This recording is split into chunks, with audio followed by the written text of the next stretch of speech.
আলাইকুম। এখন বলো। হ্যালো গাইস, আসসালামু আলাইকুম। My name is Zahid Hasan. তো আজকে আমরা এসেছি ঘুরতে।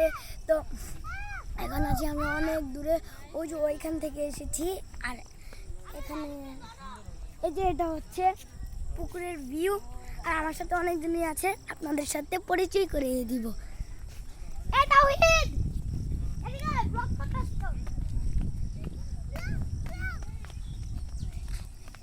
এ হচ্ছে আমার একজন ভাই। ও আমার একজন ভাই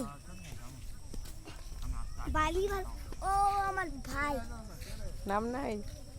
ওর নাম জারিফ, ওর নাম সুহাইব, ওর নাম তাওহিদ। যেখানে সারাদিন খাওয়ার পিছনে পড়ে থাকে। তাও আবার আইসক্রিম। গাইস, এটা হচ্ছে আমার বোন নাজায়া। ও হচ্ছে আমার একটা পচা বোন, ওর নাম হচ্ছে নাজালা।